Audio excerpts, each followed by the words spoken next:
Quatrième vidéo de la journée. Donc bonjour. Et j'ai coupé sauvagement parce que voilà, je vous ai dit ce matin, je mettais des priorités. Et du coup, la priorité, elle est sur ma vie privée. Voilà, c'est comme ça. Et quand ma vie privée m'appelle, je réponds. Du coup, vous dire que tout à l'heure, Florence, je vais répondre à ta question tout à l'heure, je ne l'ai pas oublié. La réponse, la question à comment savoir que mon troisième œil est ouvert. Eh bien, tout simplement parce que quand tu le fermes, quand tu fermes tes yeux, tu as des images, ou quand tu les as ouverts, tu vois des images. En fait, le troisième œil, c'est vraiment l'œil qui vous permet de voir dans l'énergie, de voir dans des autres plans. Par exemple, toi qui as la faculté de communiquer avec les autres plans pour les animaux, eh bien, évidemment que ton troisième œil est ouvert. Après, l'ouverture du troisième œil, il peut se faire plus ou moins grand. Oui, l'amour avant tout, je suis bien d'accord avec toi, Véronique. En tout cas, moi, c'est le choix que je fais. Depuis qu'il est rentré, que je l'ai, c'est le choix que je fais. Alors, donc savoir que le troisième œil est ouvert. En fait, quand que vous commencez à avoir des visions, hein, alors soit dans l'énergie. Moi, pour la petite histoire, je vais vous partager que quand j'ai vraiment accepté de travailler mes dons, pas que je les ai reçus, je les ai toujours eu mes dons, mais quand j'ai décidé de les travailler, de commencer voilà, à faire en sorte de les intégrer à mon quotidien, j'ai passé un pacte avec l'énergie de lumière.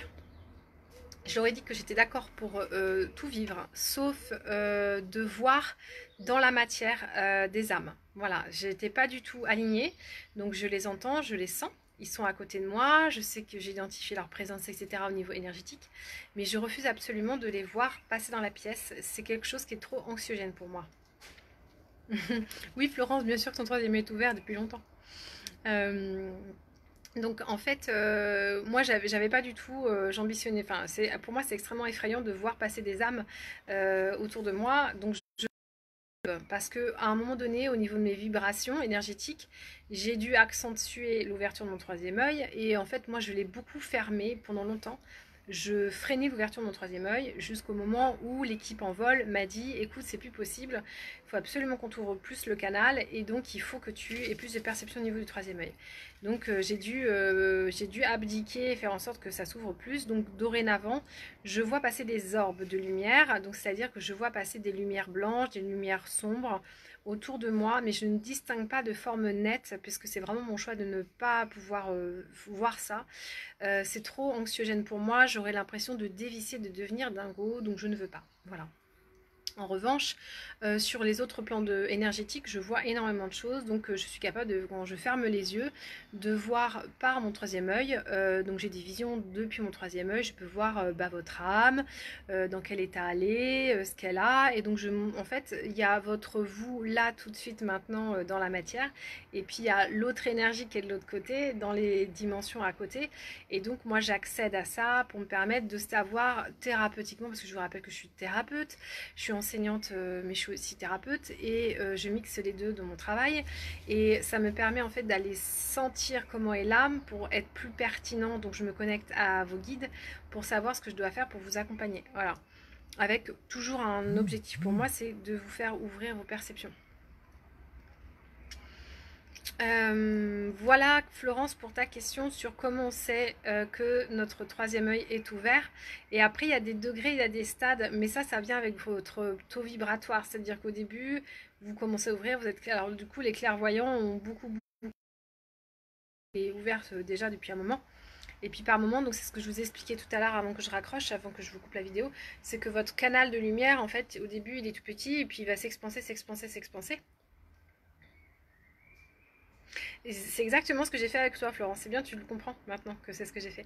Et en fait, votre canal, il va grossir, grossir, grossir, grossir. Et au fur et à mesure qu'il il grossit toujours par d'abord le bas. En fait, votre canal, il va s'élargir en bas et puis après, il va remonter, il va s'élargir en haut. Okay, et par moment, ça peut créer ce que je vais nommer, c'est-à-dire que ça bloque à un endroit, donc ça peut bloquer par exemple au cœur, donc ça vous fait des pompes dans le cœur et vous vous sentez pas bien. Et c'est-à-dire qu'il faut que vous soyez dans conscience que vous ouvrez plus fortement vos énergies, votre canal au niveau du cœur. Donc ça peut bloquer au cœur, mais au cœur, quand vous avez des pentes au cœur, c'est plus que vous avez des jolies ailes qui poussent dans le dos et que vous n'en prenez pas conscience. Et vous avez ces douleurs. Là, tant que vous ne les ouvrez pas. Une fois que vous les aurez ouverts, alors ça je fais dans l'ouverture du canal, dans Guérisseur Intuitif. Dans Guérisseur Intuitif, c'est mon moment préféré, donc normalement je n'en parle pas. Donc ceux qui verront cette vidéo l'entendront, mais sinon je n'en parle pas, même aux gens qui s'inscrivent, j'en parle pas. C'est vraiment mon petit bonbon du stage, et du coup il y a un moment donné où je vous fais ouvrir vos ailes, et c'est mon moment préféré, c'est un vrai délice. Et donc ça peut faire une agitation ici. Il y a souvent des blocages ici dans la gorge qui sont liés à deux choses. Soit c'est émotionnel parce que la gorge c'est le dernier palier entre votre corps qui sont vos émotions et votre psyché, votre conscience corporelle et émotionnelle et votre conscience spirituelle et votre conscience intellectuelle. Donc souvent ça bloque ici et c'est aussi le chakra de la gorge qui est le chemin de la voie que j'emprunte, de se retrouver, de savoir dans quelle direction je vais, etc. Oui, ça peut bloquer surtout sur le cou, surtout les médiums et ceux qui s'éveillent, parce que si vous n'êtes pas encore aligné avec vos sensations, vos émotions, que vous ne savez pas les accueillir et les travailler, je vous rappelle que c'est principalement votre baguette magique et vos super pouvoirs se situent dans vos émotions. Et si vous ne savez pas les travailler et les accueillir pleinement, ça peut bloquer ici. Et je me retrouve avec des gens qui sont des années et des années avec des blocages et des enroulements et des douleurs à la gorge. Et puis quand on vient déficeler au fur et à mesure des séances les émotions, et bien les douleurs disparaissent complètement et spontanément. Et ça peut être aussi le canal qui resserre et du coup ça bloque dans la gorge et on sent vraiment qu'il y a une boule, une douleur qui se crée à cet endroit. Il peut y avoir, vous pouvez croiser quelqu'un, avoir une émotion et ça bloque ici. Et le dernier passage qui peut bloquer, c'est ici. Donc là, ça peut bloquer aussi, ce qui crée des douleurs au crâne, en fait, des douleurs au crâne. Et en fait, c'est simplement qu'il faut expanser son énergie. Et quand vous vous mettez en méditation et dites j'ouvre mon canal pleinement, et généralement, la lumière passe et c'est beaucoup plus fluide. Ce que vous pouvez ressentir au niveau du coronal, c'est tout en haut, c'est vraiment la partie picotement, plein de picotements, et puis vous pouvez sentir parfois comme des grandes ouvertures qui se font au-dessus aussi. Ça c'est les ouvertures du coronal, ça se fait tout seul, ça se travaille pas, hein. Et généralement pour pouvoir avoir ces choses là en haut, il faut déjà avoir un espèce d'ancrage de dingue, donc avoir bossé son ancrage. Et tant que vous n'aurez pas travaillé vos 3 chakras d'en bas, vous n'ouvrirez pas vos 3 chakras d'en haut. C'est voilà, c'est comme ça. Je vous le rappelle, vos guides, la guidance, les équipes en vol, elles savent ce qu'elles vont, elles savent comment elles travaillent, votre âme aussi, ça s'ouvre pas n'importe comment. Il y a des étapes qu'il faut franchir, et si vous vous dites, bah oui, moi j'arrive pas à ouvrir mon troisième œil, bah, c'est peut-être parce qu'il y a des étapes que vous n'avez pas fait, et donc ça se fera pas. Alors si tu peux pas bouger la tête, c'est que soit il y a quelque chose sur laquelle il y a plein d'hypothèses, c'est pareil. Est-ce qu'il y a quelque chose que tu n'as pas envie de faire et tu veux dire non et tu te contrains à le faire quand même? Est-ce que tu t'obliges à faire quelque chose? Est-ce que tu as envie de dire non à quelqu'un et tu t'obliges à ne pas le faire? Est-ce qu'il y a un... Alors, en fait, il faut savoir, est-ce que ça bloque là ou est-ce que ça bloque derrière? Parce que si ça bloque derrière, c'est une autre énergie. Le cou, c'est la poubelle du corps. Donc, toutes vos énergies désagréables et tout ce que vous voulez pas, quand vous voulez pas un truc, vous faites comme ça parce que vous bloquez et toute l'énergie négative, vous la mettez dans votre cou et c'est comme ça que vous vous retrouvez avec le cou bloqué. Il y a peut-être des choses que tu te contrains à faire et que tu n'as pas envie de faire. Le troisième œil peut tout à fait se refermer. Oui, il peut tout à fait se refermer pour plein de raisons. Notamment, la première qui me vient en tête, moi, il m'a été fermé. Il m'a été fermé en février 2019 parce que moi, je suis clairvoyante avant tout. Et il était question, non, j'étais clairsentiente, donc je ressens dans les énergies, dans les fluides de mon corps, et je suis clairvoyante, donc je vois avec mon troisième œil. Mais il m'a été demandé de développer ma clairaudience. Et pour pouvoir développer ma clairaudience, eh bien, on m'a tout simplement coupé mon clair ressenti, ma clairvoyance. Donc j'étais sans plus aucune perception parapsychique pendant de longues semaines. Ce qui m'avait été expliqué bien en amont, c'est que ça allait m'arriver. Donc j'étais totalement alignée avec ce qui se passait et ça n'a pas été plus de panique que ça pour moi. Ce qui peut l'être pour d'autres personnes. Dès que vous avez commencé à avoir des capacités, que vous commencez à picher comment ça marche, vous êtes vous accrochez à ça. Et puis tout d'un coup ça disparaît, vous dites ah je suis perdue, je suis punie, qu'est-ce qui se passe, ça marche plus. Et en fait c'est parce que là vous êtes le plus à l'aise, ils vont vous le retirer pour vous permettre de développer d'autres qualités, d'autres compétences. Et généralement ils vous l'enlèvent longtemps. Donc moi j'ai été bien 3 mois sans perception corporelle et bien 6 mois, 9 mois sans vision. Et quand la vision est venue, elle est revenue différente. Donc il a fallu que je me réhabitue à une nouvelle forme. Et ça se produit en fait parce qu'on vous crée des handicaps pour développer, parce que sinon vous utiliserez toujours le même canal. Et donc ils ont attendu à l'aise avec ma clairaudience pour pouvoir me rebrancher les autres canaux.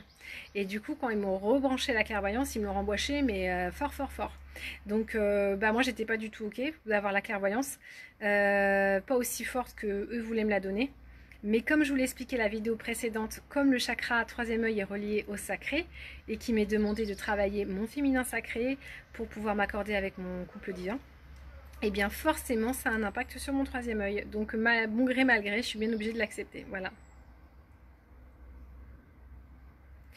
Alors, ça peut être ça, Sabrina. Du coup, ça peut expliquer. Donc, je sais pas si tu étais là sur la vidéo précédente. Tu regarderas dans le fil d'actu d'Étoile de Gaïa, il y a une vidéo précédente qui parle du sujet, où j'aborde, où je donne plus d'infos. Et c'est pour toi, c'est pour répondre à ta question. Et j'ai dû la couper parce que tu verras. Je te laisse découvrir si tu l'as pas vu. Il y a aussi un autre truc qui peut vous bloquer. Qui peut faire. En fait, il y a tellement de raisons possibles pour que vous ayez mal à la tête que je peux pas. Moi, honnêtement, je peux pas vous dire c'est sûr, c'est ça. Je serais super malhonnête. Je serais super malhonnête de vous dire Sabrina, je sais que tu as mal à cause de ça. Parce qu'il peut y avoir tellement de raisons. Et puis l'autre raison qui fait que je ne vais pas vous dire, c'est parce que moi je préfère que vous découvriez par vous-même, que vous sentiez, c'est ce que j'appelle intuitif, le référentiel de ressenti énergétique. Et votre référentiel de ressenti énergétique, il n'appartient qu'à vous. Donc moi, dans mes enseignements, je ne vais pas vous dire de faire ci, de faire ça, de pratiquer comme ci, comme ça, parce que pour moi, c'est pas valable. Par exemple, j'observe dans les nombreux guérisseurs que j'ai formés, je dois être à peu près à 150 personnes, qu'il y a vraiment une typologie de personnes, quand ils apposent leurs mains, ils ont extrêmement chaud. C'est souvent des femmes. Et il y a une chaleur qui est vraiment très très forte dans leurs énergies. Et quand elles reçoivent des flux de lumière importantes de guérison, eh bien elles ont une grande chaleur en elles. Moi, je n'ai pas du tout ça. J'observe sur d'autres personnes que quand ils soignent ou quand ils libèrent les émotions ou qu'ils travaillent les énergies de guérison sur les autres, ils ont ce qu'on appelle des rots. Moi, je l'ai tout le temps eu ça. Donc, très souvent, même pendant les vidéos, vous me voyez, j'en ai.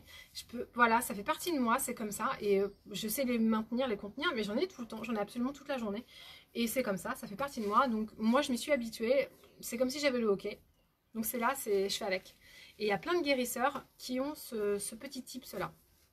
J'en vois d'autres qui ont... Qu'est-ce que j'ai comme symptôme? Il y en avait un, mais il est reparti. Qu'est-ce que vous avez généralement, mes guérisseurs? Il y en a qui sont dans le groupe là. Qu'est-ce que vous avez comme symptômes que j'observe aussi? Enfin, il y en a plein en fait. Il y a plein de façons de réagir au niveau de votre corps. Et du coup, dans mes enseignements, je ne vous dis pas comment vous devez fonctionner parce que dans une méthode protocolaire, je pourrais très bien vous faire une méthode de façon de guérir à la Estelle et vous faire un protocole et vous dire venez vous enseigner à ma méthode. Mais en fait, c'est pas valable parce que ce qui est valable pour moi ne l'est pas pour un autre guérisseur. Moi, je vous enseigne surtout à ouvrir correctement un soin, le refermer correctement, savoir ce qui est ok et pas ok dans un soin. Parce que par exemple, quand vous vous mettez à faire des grands gestes ou des trucs un peu bizarres, etc., des fois c'est du bas astral, donc il faut savoir un peu le discerner. Donc moi, je vous enseigne surtout ça, à vous protéger. Ce que disent souvent dans mes stages, c'est qu'il y en a, ils ont eu beaucoup d'enseignements protocolaires, les soins d'Isis, les access bars, le Reiki, le Laoshi. C'est des méthodes sur lesquelles je ne reviens pas, c'est ok pour moi. Seulement, ils ne vous apprennent pas à vous protéger. Ils ne vous apprennent pas à nettoyer. Ils ne vous apprennent pas ni à protéger l'autre, ni vous. Des fois, vous faites des soins qui vont être inefficaces parce que vous n'avez pas les alignements des énergies, parce que vous n'avez pas ouvert correctement un soin, parce que vous ne l'avez pas refermé correctement. Et ça, c'est des bases qui sont valables pour tout le monde.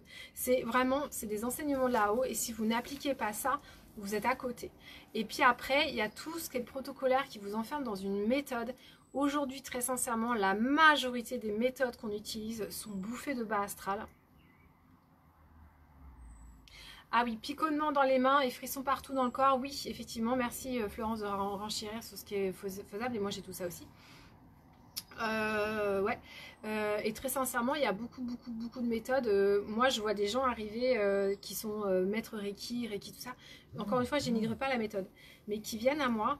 Et très sincèrement, parce que dans mon stage guérisseur intuitif, je ne vous laisse pas travailler les uns sur les autres tant que je n'ai pas vérifié vos énergies. C'est impossible pour moi. Il est hors de question que vous sortez de mes soins, de mes stages avec des énergies négatives ou qui soient polluantes pour vous. Ça, c'est hors de question. Je préfère éverser quelqu'un d'un groupe où je travaille avec cette personne-là. Mais il y a toujours un nettoyage, un cleanage de ma part avant que quelqu'un vous touche ou que vous touchiez quelqu'un. Ça, c'est voilà. Ça a toujours été dans toutes mes formations depuis le premier stage. Ça a toujours été ça. Et je dois être au 20e stage et 150 personnes formées.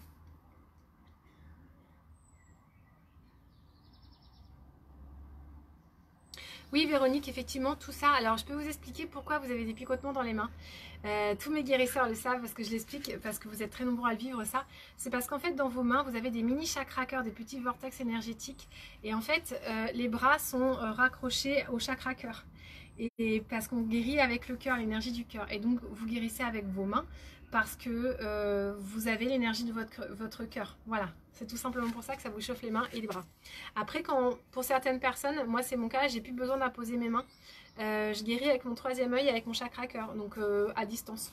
Et même quand les gens sont avec moi en présentiel, bah, je les touche même plus, en fait, ils restent à leur place et je commence les soins. Et très souvent, quand vous faites des consultations avec moi, là je l'ai fait aujourd'hui sur moi je crois que sur toutes mes consultations. En fait, dès le début de la consultation, je me calibre sur la personne et je commence des soins. Et pendant qu'elle me parle, la personne ne le sait pas forcément, mais je suis en train de lui faire des soins.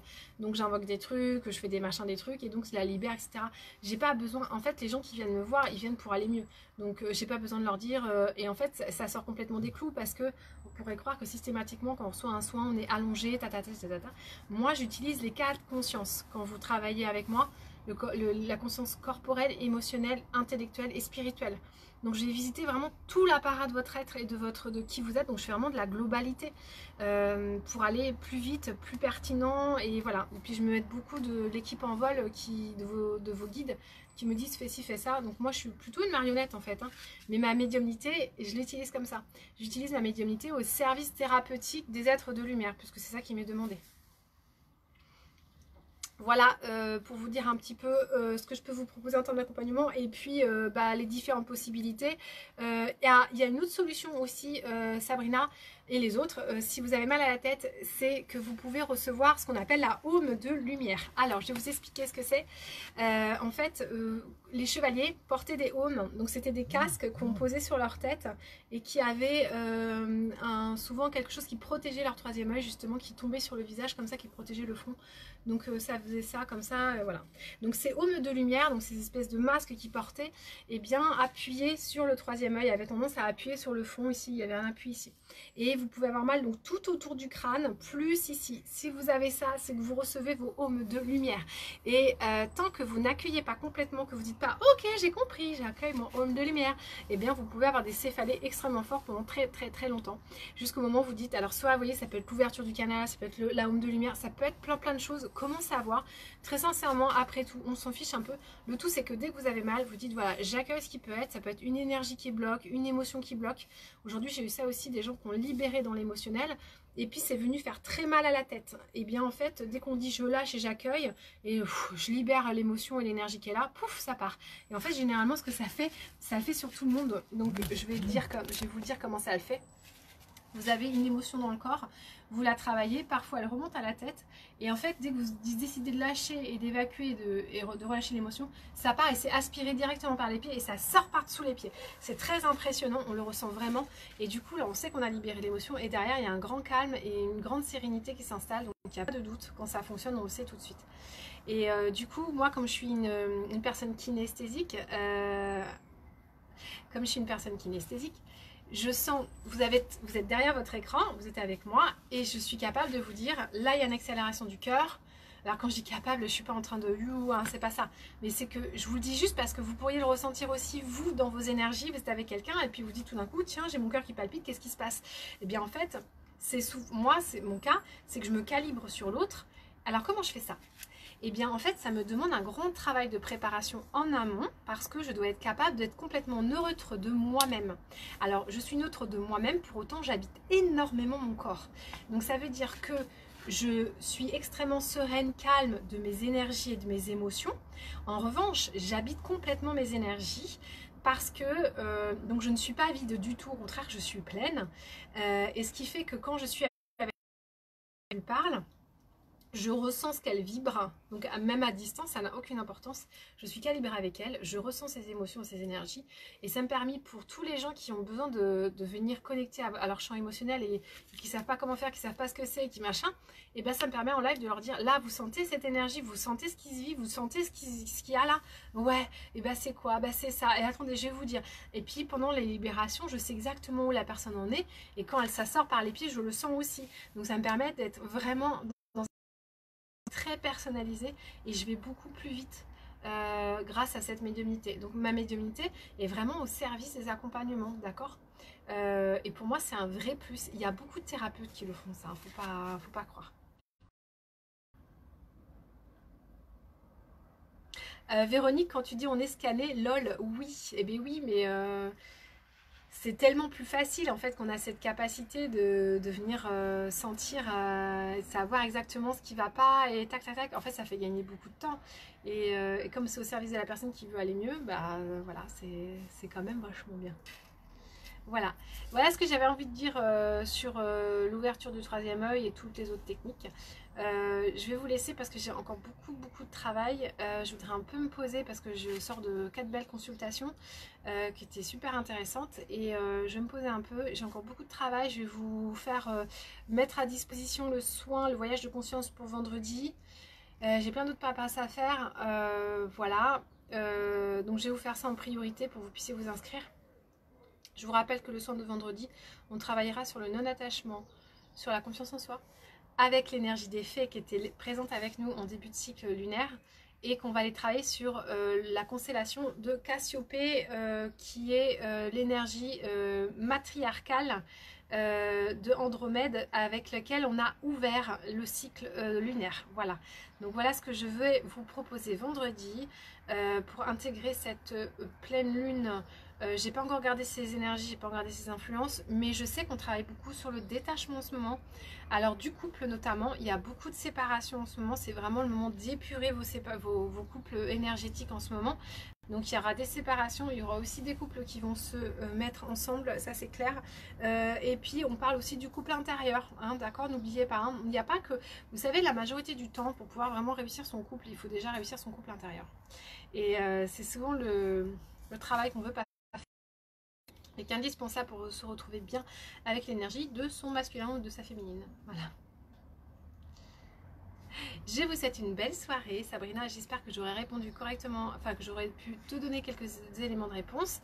Et puis à Florence aussi, j'espère que j'aurai répondu à ta question pour savoir comment savoir que le troisième œil est ouvert.